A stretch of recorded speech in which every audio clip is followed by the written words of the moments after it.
Salam sejahtera Malaysia. Denyut nadi suara rakyat bergema di channel ini. Tuan-tuan dan puan-puan yang dihormati sekalian. Hari ini hari Rabu. Ada satu berita yang memang amat panas, hangat di pasaran.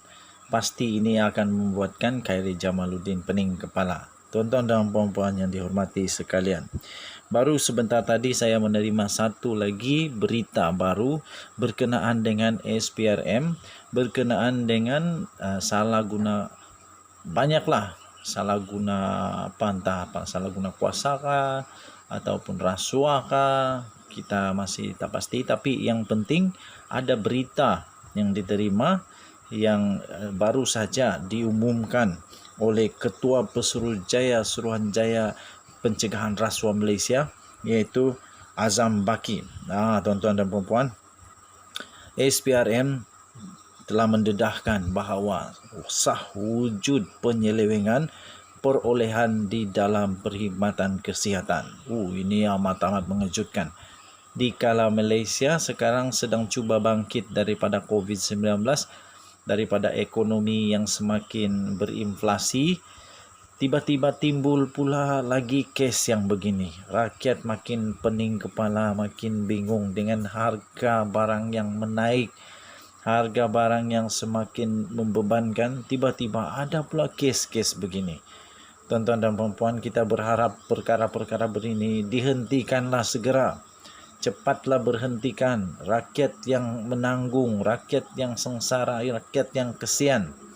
Okey, beritanya begini tuan-tuan dan puan-puan. Suruhanjaya Pencegahan Rasuah Malaysia (SPRM) telah mendedahkan wujudnya satu aktiviti penyelewengan rasuah yang membabitkan perolehan perkhidmatan kesihatan. Tuan-tuan dan puan-puan, Ketua Pesuruhjayanya iaitu Tan Sri Azam Baki berkata, perkara itu tidak dihebahkan kepada umum, namun pihaknya telah melakukan siasatan lanjut mengenainya. Beliau berkata, siasatan yang dilakukan itu antaranya membabitkan salah guna kuasa. Memang sah.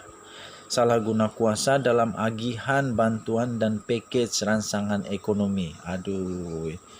Benda nak bantu rakyat sekarang dah jadi tempat nak kaut rasuah, kaut untung kah? Rakyat perlu dibantu, lepas tu ada pula manusia-manusia yang tamak, yang cuba-cuba untuk mengambil kesempatan dari kesempitan rakyat. Katanya dalam kenyataan, siasatan turut telah dilakukan yang membabitkan penipuan berkaitan peralatan perlindungan perubatan yang dipalsukan, iaitu topeng muka, sarung tangan dan lain-lain. Dari segi kuantiti dan kualiti peralatan perubatan yang lebih rendah katanya. Ini melibatkan nyawa orang. Ini melibatkan keselamatan orang. Takkan nak ambil untung dari keselamatan orang. Kalau kualiti grade yang tak sepatutnya dipakai pula oleh orang-orang yang mungkin berisiko tinggi terkena jangkitan, contohnya pegawai-pegawai di hospital, contohnya nurse-nurse di hospital, pekerja-pekerja di hospital. Kalau grade yang mereka pakai, grade yang tak sesuai, bukankah itu membahayakan mereka? Tuan-tuan dan puan-puan, ini harus dihentikan segera. Katanya lagi, kami turut menyiasat aktiviti rasuah yang membabitkan pegawai penguat kuasa dalam barisan pasukan penguat kuasa ketika Perintah Kawalan Pergerakan PKP. Ini pun adakah? Selama ini kita dengar kata banyak rasuah itu ini. Tiba-tiba waktu PKP pun ada juga pegawai penguat kuasa, barisan pasukan penguat kuasa yang sedang disiasat kerana aktiviti rasuah yang membabitkan pegawai-pegawai berkenaan. Katanya demikian ketika menyampaikan ucap tama beliau pada Forum Anti Rasuah Malaysia ketiga MACF di sini pada hari ini. Katanya, ia sesuatu yang menyedihkan kerana dalam keadaan kecemasan dan pandemik masih ada perolehan dan pembelian peralatan perubatan yang terpalit dengan rasuah. Ini memang betul. Azam Baki turut berkata, ia menunjukkan bahawa masih ada segelintir orang yang tidak bertanggung jawab yang mengambil kesempatan mendapatkan wang haram daripada kesakitan dan penderitaan orang lain. Katanya, saya ingin memberi jaminan bahawa anggota penguatkuasa ASPRM akan terus bekerja sepanjang masa bagi memastikan rasuah disemak dengan baik di negara ini, katanya.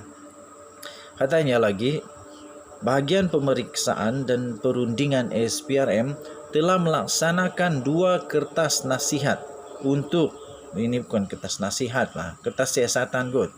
2 kertas nasihat untuk mengkaji sebarang percanggahan dalam sistem perolehan kecemasan yang berkaitan dengan langkah pencegahan COVID-19. Jelasnya lagi, kajian ini membabitkan prosedur dan dasar yang membabitkan peruntukan perkhidmatan perubatan dan peralatan perlindungan, topeng muka, sarung tangan dan ventilator merentasi sektor awam di seluruh negara.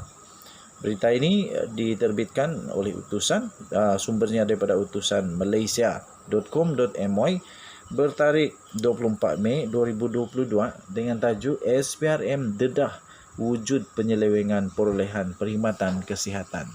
Sekali lagi tuan-tuan dan puan-puan, sebagai rakyat negara Malaysia, saya mendesak, saya merayulah kepada mereka yang berkenaan.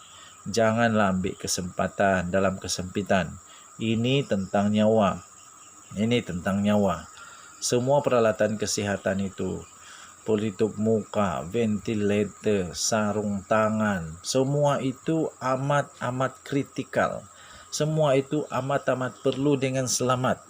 Jangan sampai yang diorder kualiti bagus, boleh mengelak, boleh membantu menyelamatkan nyawa manusia.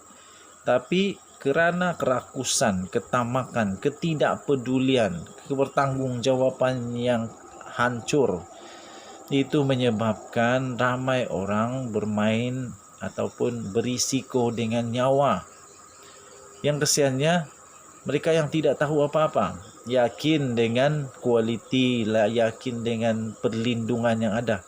Tapi rupa-rupanya rupa-rupanya tak berkualiti seperti yang diminta. Itu boleh menyebabkan risiko bahaya kepada mereka yang memakai.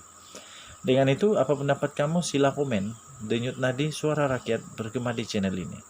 Jangan lupa tekan butang subscribe, like dan share. Kita akan terus bacakan berita demi berita, kongsi berita demi berita dalam channel ini. Kita jumpa lagi. Bye-bye.